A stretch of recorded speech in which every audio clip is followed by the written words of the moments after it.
Mesdames, Mesdemoiselles, Messieurs, bonsoir et je souhaite que vous passiez avec nous un très agréable moment. Alors allons-y. Let's do it.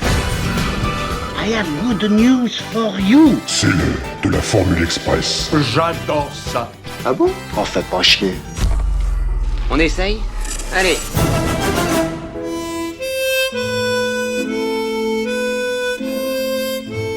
Bonjour à tous et bienvenue dans ce nouvel épisode de Retour à l'écran, Formule Express. Moi, c'est Tip Tib et aujourd'hui, je vous emmène dans la Provence profonde, sous un soleil de plomb, accompagné par deux grands noms du patrimoine français du XXe siècle, Claude Berry et Marcel Pagnol. Vous l'avez compris, et en même temps c'est dans le titre de l'épisode, aujourd'hui je vais vous parler du diptyque Jean de Florette et Manon des Sources, tous deux sortis à quelques mois d'intervalle en 1986. Et avant même de vous parler du pitch du film, ou plutôt des films, il est intéressant de se pencher sur l'histoire de cette histoire. En effet, si Claude Berry adapte les deux romans de Pagnol que l'on regroupe sous le titre L'eau des collines, ce diptyque romanesque n'est pas, lui non plus, la première version du drame provençal. Tout commence en effet en 1952, quand Marcel Pagnol, qui n'est pas seulement écrivain mais aussi réalisateur, sort un film sous le nom de Manon des Sources, qui sera suivi d'un autre film intitulé Hugolin, dont il est la suite directe. Ce n'est que des années plus tard que Pagnol, toujours fasciné par cette histoire, choisit non seulement de la développer en roman, mais aussi de lui offrir ce qu'on appellerait aujourd'hui une préquelle. Il écrit ainsi Jean de Florette, l'histoire du père de Manon, qui se passe pendant l'enfance de cette dernière, et condense le récit de ces deux films en un seul livre, dont la trame change finalement assez peu, et c'est ce qui deviendra le livre Manon des Sources. Pour récapituler, je vais donc vous parler d'un duo de films réalisés par Claude Berry, adaptés de romans écrits par Marcel Pagnol, eux-mêmes adaptés et développés à partir des films de ce même Marcel Pagnol. La simplicité même en fait. J'ai eu vraiment un coup de foudre, j'ai adoré ce livre et puis j'ai eu envie de le faire. Et ce livre n'était pas, on ne pouvait pas faire Jean de Florette, disons, sans se donner les moyens de le faire. On ne pouvait pas, enfin, de mon point de vue, peut-être que d'autres auraient tourné ça, auraient fait les deux livres en 2 heures, auraient fait le tout en 12 semaines, j'en sais rien. Enfin, moi, quand j'ai lu le livre, j'ai imaginé une grande fresque. Mais j'ai eu envie de le faire, c'est tout. Est-ce que par hasard vous ne seriez pas Jeanne de Florette? Quel genre d'homme c'est? C'est le genre d'un bossu de la ville. Elle vaut de l'or cette terre. Une si belle terre, ça me tue. Si un été pleut pas pendant quelques jours, vous n'aurez plus d'eau? Dans les terres dont nous avons hérité, il y a une source. Une source? Quelle source? Ils savent pourquoi Dieu les a punis. La vérité, c'est que la source, vous l'avez bouchée. Voilà la vérité. Écoute-moi, Manon. Tout le temps, je te vois. Tout le temps, je te parle. Alors si tu me veux pas, ou je meurs, ou je deviens fou. Tout ça, c'est de ta faute! J'ai tout perdu à cause de toi! Dans les années 1920, dans la campagne provençale, le jeune Hugolin Soubeyran rentre de son service militaire et retrouve son oncle, le Papé, paysan et notable de la petite bourgade des Bastides Blanches. Il rêve de faire fortune grâce à une plantation d'œillets. Mais voilà, les œillets ont besoin de beaucoup d'eau. Et l'eau dans la colline, c'est une denrée rare. Sur les conseils du Papé, il tente d'acheter une terre sur laquelle se trouve une source plus ou moins oubliée et inexploitée. Quand la transaction tourne mal, la ferme en question, qu'on appelle le Romarin, est héritée par Jean, un homme de la ville, un comptable qui compte bien s'installer à la campagne avec sa famille et faire fortune grâce à un élevage de lapins. Dans l'espoir de pouvoir racheter la ferme à bas prix, Hugolin et le Papé bouchent la source, asséchant la ferme et condamnant par la même occasion Jean à un long calvaire et à la ruine.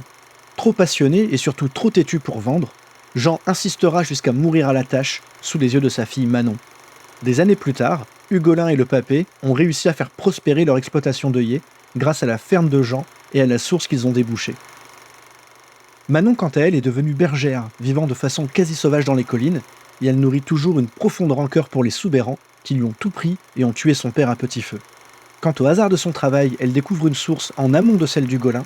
Elle décide de la boucher, privant ce dernier d'eau, ainsi que tout le village, qu'elle estime complice du supplice de son père. Voilà, bon c'était un peu long, mais en même temps il y a 2 films de 2 heures à couvrir. À l'origine de ce projet, on trouve la relation qu'entretient Claude Berry avec Coluche, qu'il a déjà dirigé dans Le Maître d'école, et plus récemment dans Ciao Pantin, son précédent film, dont Max vous a déjà parlé dans la 27e Formule Express. Après le succès public et critique de Ciao Pantin, Claude Berry a très envie de tourner à nouveau avec le comique préféré des Français. Et c'est dans cette optique qu'il acquiert les droits des romans de Marcel Pagnol, avec pour idée de faire jouer à son ami le rôle d'Hugolin. Sur le papier, ce choix peut avoir du sens.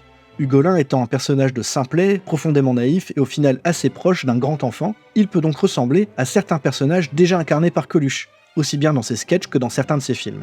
Il reste cependant quelques doutes vis-à-vis de ce choix de casting. En effet, Coluche est significativement plus vieux que le personnage, et surtout, et nous verrons plus tard que c'est un aspect déterminant, il n'a pas l'accent provençal. Pour le rôle de César Soubeyran, que l'on appelle le Papé, l'oncle calculateur et charismatique, Berry fait une première proposition à Yves Montand, qui refuse dans un premier temps, pour une raison que l'on n'attend pas forcément. L'acteur se souvient. J'étais très excité quand je lisais l'histoire, mais je ne pensais absolument pas de faire le rôle de César Soubeyran, qu'on appelle le Papé dans le film, pour de multiples raisons. La première, parce que par une sorte d'orgueil, vanité mal placée, c'est-à-dire que j'avais pas envie de me vieillir de plus de 10 ans, 15 ans. Malgré ce refus, Claude Berry, qui a plus d'un tour dans son sac, demande à Montand, qui a grandi à Marseille, de donner la réplique à Coluche lors d'essais filmés afin de l'aider à trouver le bon accent crédible pour le personnage. Montand accepte et joue le jeu. Il donne la réplique pendant que la caméra filme Coluche. Le metteur en scène, il m'a un peu piégé, Claude Berry, que je connaissais depuis longtemps, parce qu'il a amené, je m'étais habillé avec un velours noir, une chemise blanche pour essayer, pour être un peu dans le coup, comme on dit, pour Coluche. Mais lui, il avait apporté également une moustache et un chapeau noir. Alors évidemment, je me suis dit, ça va, je vous vois venir avec vos gros sabots, puis on va bien voir. Mais il était bien défini, une bonne fois pour toutes, que je ne ferai pas le film. Si je veux bien, donne-moi le chapeau et la moustache, mais je ne ferai pas le film. Hein. Claude Berry demande alors à faire une prise sur Montand, en expliquant que cela permettra de faire un peu de montage entre les différentes prises de Coluche. Ces essais seront déterminants pour la suite des événements. En effet, lors de leur projection, il devient clair que Coluche n'est tout simplement pas le bon choix pour le rôle. Tu sais, franchement, je me rencontrerais dans la rue, je n'oserais pas me parler. Et dis-moi, je pensais à un truc. Bon, ça n'est pas encore sûr, mais je pensais peut-être je me raserai la moustache. Ouais, peut-être, ça dépend de la figure qu'on a. Oui, des fois, la moustache s'appelait aux femmes. Il y en a deux que tu connais, et qui vont à la messe tous les matins. Eh bien, elle aime bien me caresser la mienne. Ah oui, mais ça me fera pas ça. Non, c'est pas son genre. Ça serait trop beau, non. Non, puis son père, il n'avait pas la moustache, tu vois, puis l'instituteur, il est tout rase, donc... Montand, quant à lui, est bien forcé de constater que le rôle semble fait pour lui. Et il trouve dans un détail qui semble pourtant anodin, une solution à ce qui jusque-là lui posait problème. C'est en effet à la moustache du Papé que l'on doit son changement d'avis, lui permettant de transformer son visage et de véritablement séparer son physique de celui du personnage. L'acteur s'empare de cet élément et va même jusqu'à demander à recevoir plusieurs postiches afin de pouvoir répéter chez lui, arguant qu'il lui est impensable de poser correctement son texte s'il ne porte pas la moustache. Ce souci exacerbé du détail fera d'ailleurs beaucoup rire Simone Signoret, alors compagne de l'acteur. En voyant les essais, j'ai trouvé que ce visage de César Soubeyran, du Papé, était quelque chose au contraire qui me soulageait sur un certain plan, parce que nous savons bien tous, hommes et femmes, que nous faisons tout pour retarder plus ou moins le vieillissement. On essaie de retarder le plus possible. Et là, tout d'un coup, au contraire, vous vous sentez libéré parce que vous allez au-delà. Vous anticipez en quelque sorte ce que vous allez être, si vous êtes toujours vivant, dans 10 ou 15 ans. C'est un grand soulagement, finalement. C'est un grand soulagement, mais je dois dire que tout ça était secondaire. L'essentiel était de se mettre au service de Pagnol.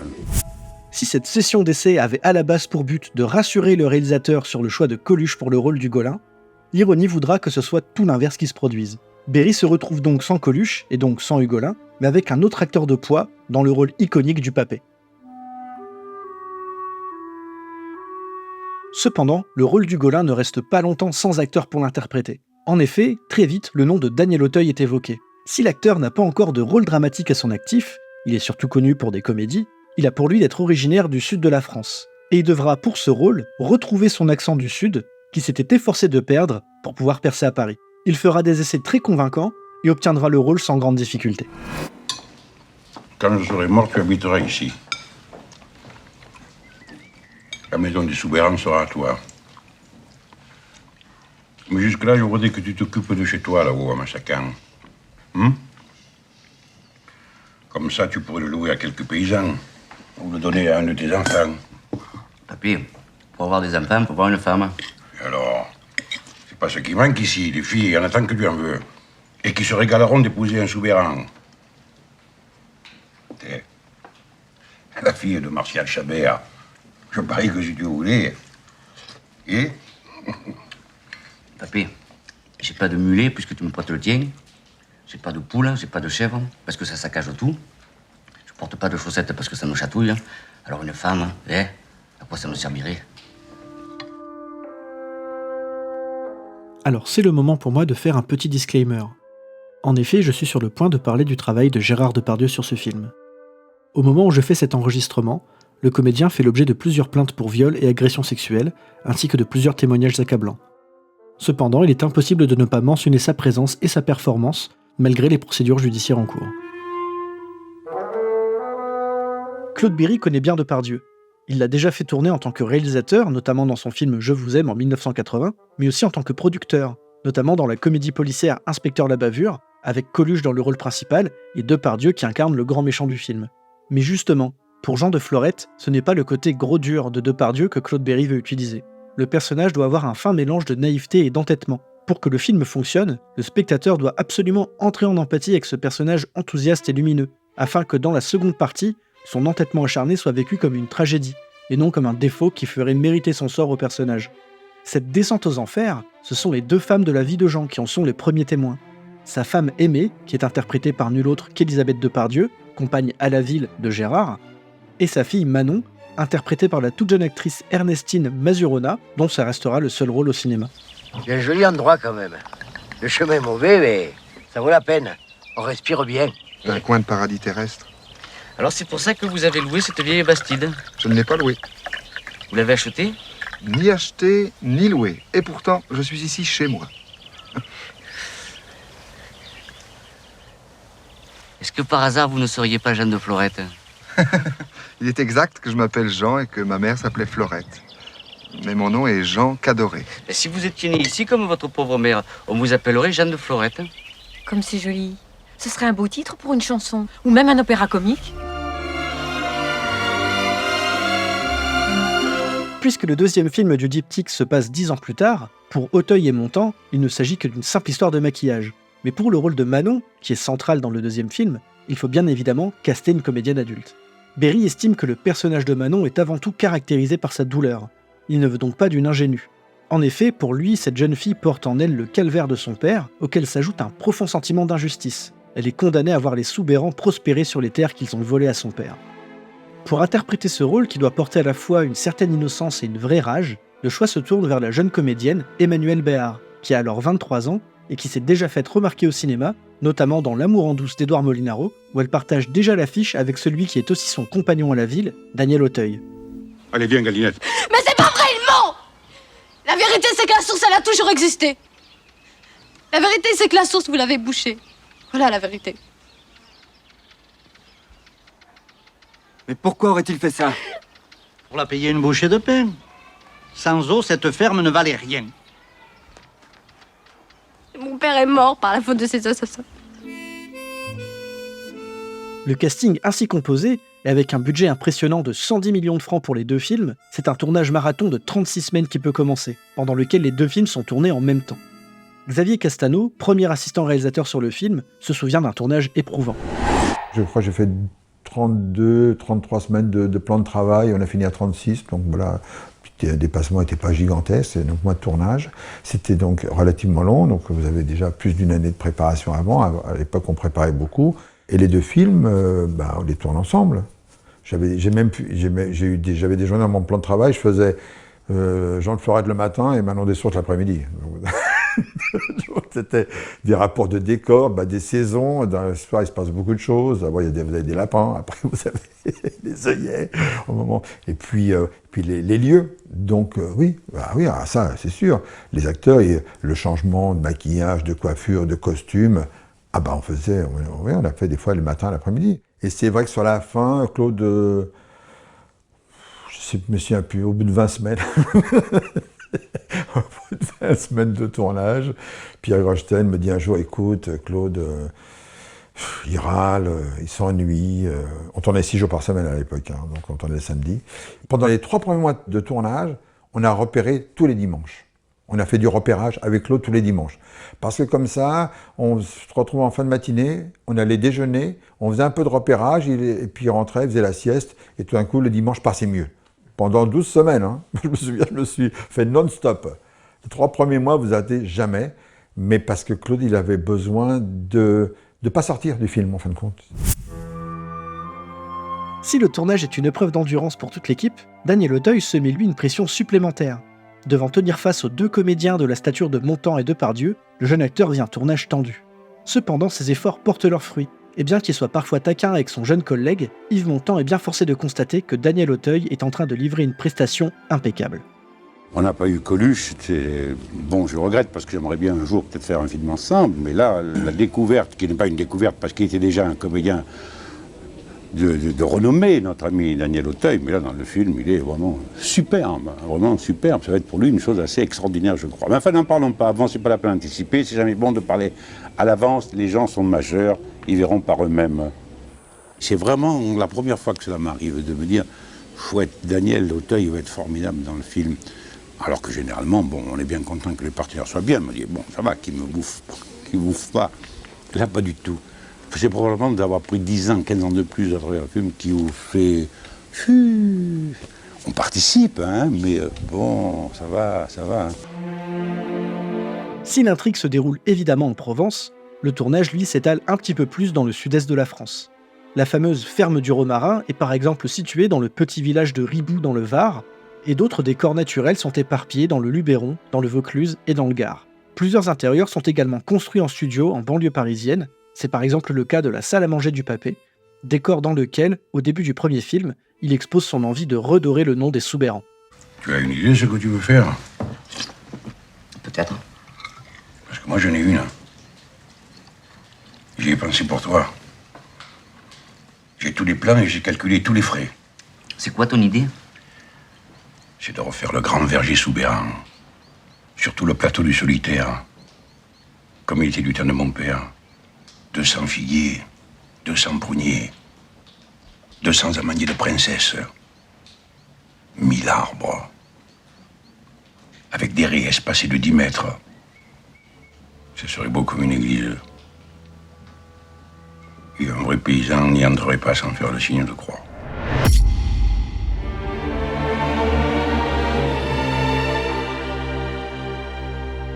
Une fois le tournage terminé, c'est un montage lui aussi compliqué qui commence. Il est confié à Arlette Langman, qui n'est autre que la sœur de Claude Berry et qui avait déjà travaillé sur le montage du Maître d'école. Les avis sur le premier montage tendent vers un film trop long et trop lent, surtout en ce qui concerne Jean de Florette, dont l'intrigue est naturellement plus distendue. Si Arlette Langman est prête à couper dans le gras du film pour lui donner un meilleur rythme, Claude Berry est réticent. Il est notamment nerveux à l'idée de trop couper de scènes du Papé et de vexer Yves Montand. Et c'est le monteur Hervé Deluse, qui avait assuré le montage de Ciao Pantin, qui est appelé à la rescousse pour finaliser le montage. Sans scrupule, il coupe ce qu'il estime être de trop dans le premier film et lui donne le rythme dont il avait besoin.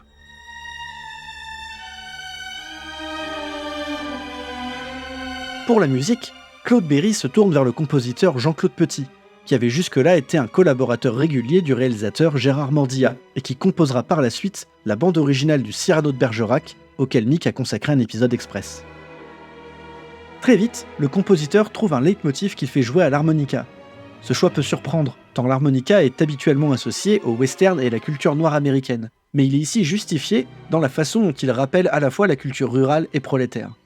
Dans la scène qui introduit Jean et sa famille, il est montré accompagnant sa femme, chanteuse d'opéra, à l'harmonica, créant ainsi un lien entre sa vie de citadin sophistiqué et son origine modeste et rurale.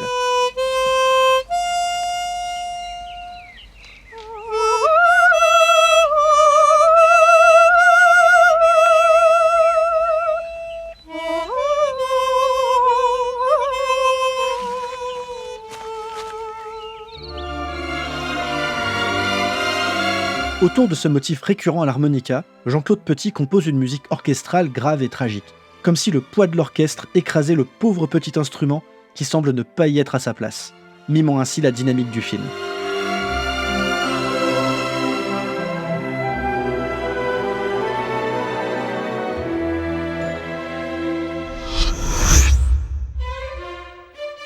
À leur sortie, les deux films rencontrent un immense succès au box-office, avec respectivement 7 220 000 et 6 450 000 entrées en France. Ils se placent donc premier et deuxième du box-office français de 1986, devant le Rocky IV de Sylvester Stallone et le Nom de la rose de Jean-Jacques Hano.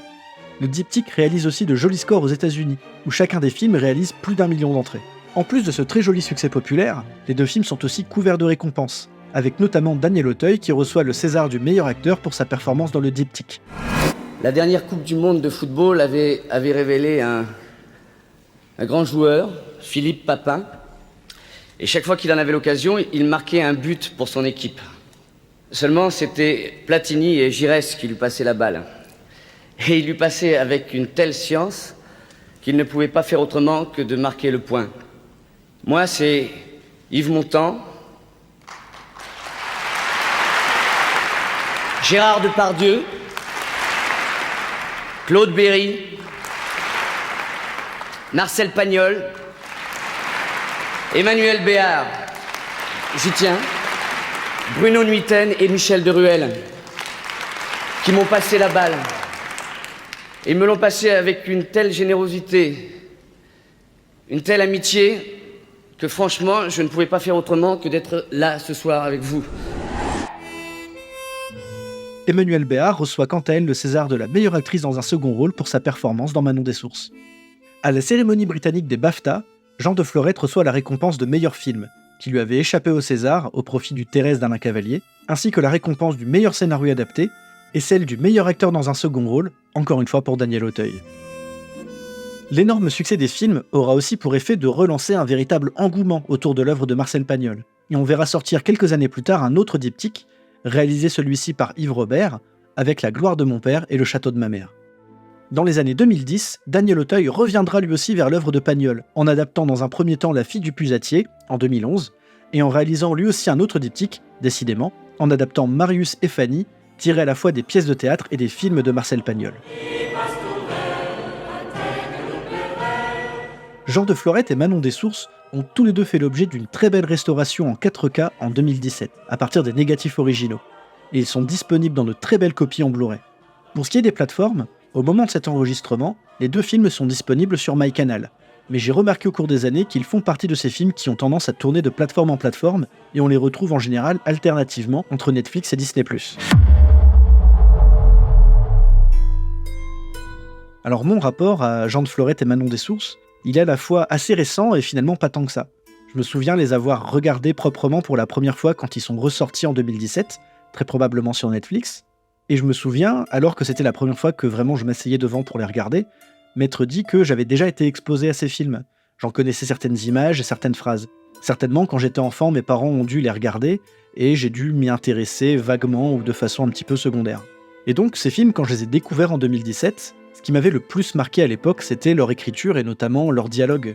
Je me souviens avoir été fasciné par le phrasé des personnages et cette espèce de paradoxe qui existe entre le fait que ce sont des personnages qui sont très peu lettrés, ce ne sont vraiment pas des gens de lettres, d'ailleurs ils le disent plusieurs fois dans le film, et en même temps ils ont toujours une expression très imagée et très poétique. Et c'est d'ailleurs quelque chose qui est mis en scène dans le film. On a ce personnage d'Hugolin qui est fasciné par l'expression de Jean, par cet homme qui est très instruit, très intelligent, et en même temps on a aussi ce même personnage d'Hugolin qui parfois s'exprime avec beaucoup de poésie. Moi je sais que j'étais très touché par la scène où il dit Je viens d'arrêter la pendule dans la maison de Monsieur Jean. Et c'est pour ça que tu pleures.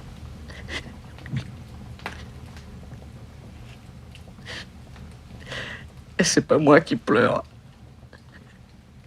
C'est mes yeux.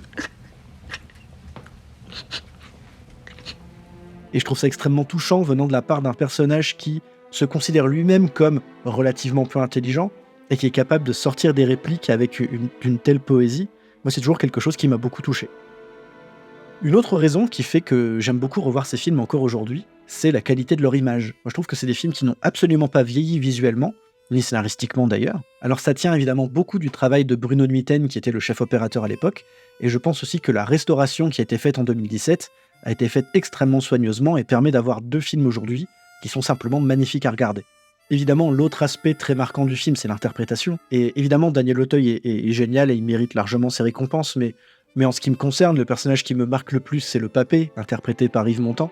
qu'il y a cette espèce de gravité, de fierté paysanne.